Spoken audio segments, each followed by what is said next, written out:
irmãos e amigos, graça e paz a todos, mais uma vez juntos para a glória de Deus, neste momento que é o momento da palavra. Eu estou aqui diante de Atos dos Apóstolos, no capítulo 9, onde nós encontramos aqui a narrativa da conversão do apóstolo Paulo.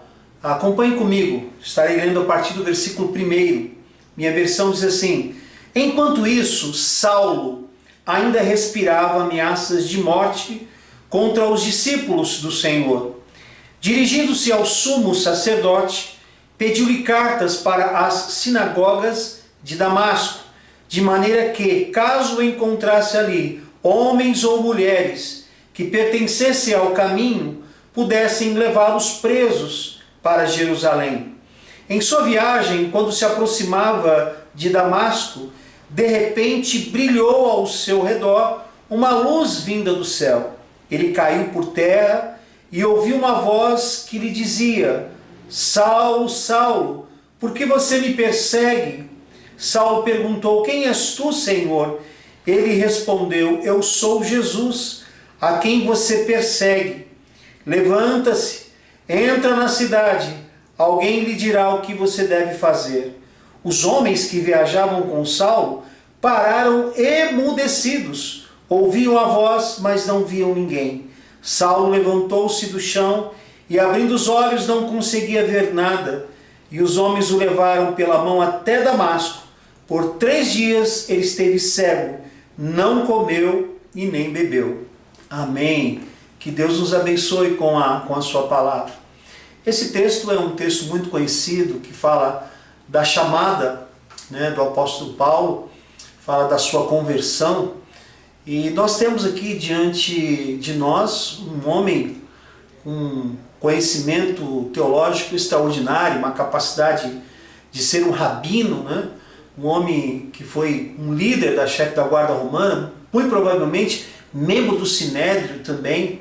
Então nós estamos diante de um homem muito culto, muito zeloso dentro da sua religiosidade, mas nós percebemos alguns erros que muitos crentes cometem, e sobre esses erros que nós gostaríamos de falar. O primeiro é o problema do crente mais envolvido com a religião do que com o próprio Deus. A bem da verdade é que às vezes falta um novo nascimento. É interessante como nós percebemos pessoas tão envolvidas com a igreja, no seu ativismo, pessoas envolvidas com a denominação, mas na verdade não nasceram de novo.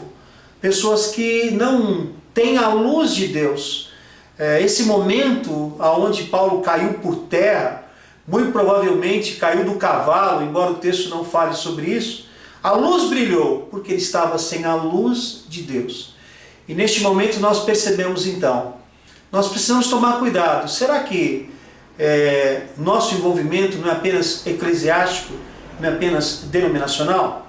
A segunda lição é o problema do crente que quer dar uma mãozinha para Deus, quer ajudar a Deus. Paulo, ele não só discordava com aqueles que eram do caminho, os cristãos, mas ele, usando a sua influência, o poder que tinha em suas mãos, ele quis um documento do Sinédrio, do tribunal judaico, para poder trazer presos cristãos que estavam espalhados ali naquela região. Veja que às vezes nós nos comportamos assim.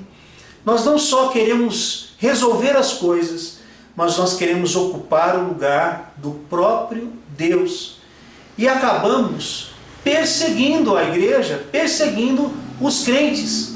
Então esse é um sério problema. Nós precisamos deixar que o Senhor governe em seu trono.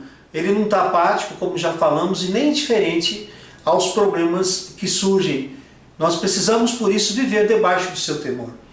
A terceira lição desse texto mostra o problema do crente, que é perseguidor de Cristo e perseguidor do Evangelho. Será que seria possível nós encontrarmos dentro da igreja de Jesus alguém que esteja perseguindo a Jesus, o seu Evangelho? Lamentavelmente sim.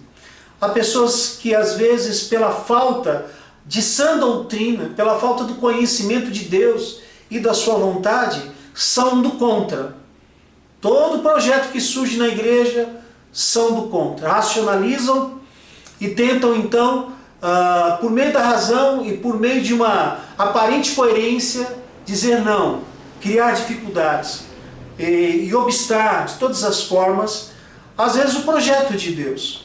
Então nós precisamos tomar cuidado, porque às vezes nós somos esse instrumento lamentável que tenta obstar a obra de Deus, e ao invés de nós estarmos favorecendo o Evangelho, nós estamos indo contra o Evangelho.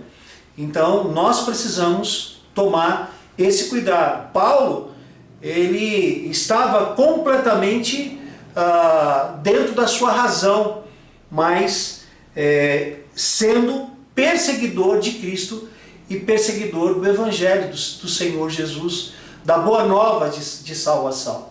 E finalmente, a última lição que trago aos irmãos é o problema do crente que é completamente cego, que não tem discernimento, entendimento espiritual. Isso também decorre da falta da plenitude do Espírito de Deus em sua vida.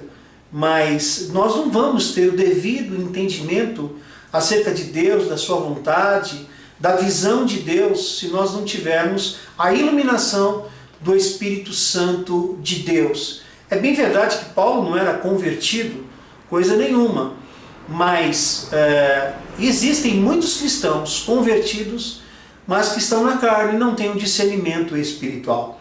Bem, nós concluímos entendendo que, apesar dos pesares, Paulo era o vaso escolhido. Deus fez uma obra extraordinária, porque ele era um eleito. Deus o fez cair por terra, abriu seus olhos e o chamou para ser apóstolo, isto é, o enviado. Então, o perseguidor agora passa a ser perseguido.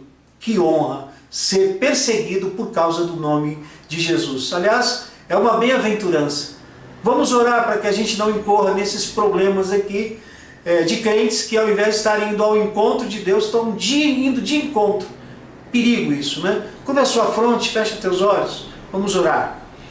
Pai de amor e de imensa bondade, louvado e exaltado seja o teu nome.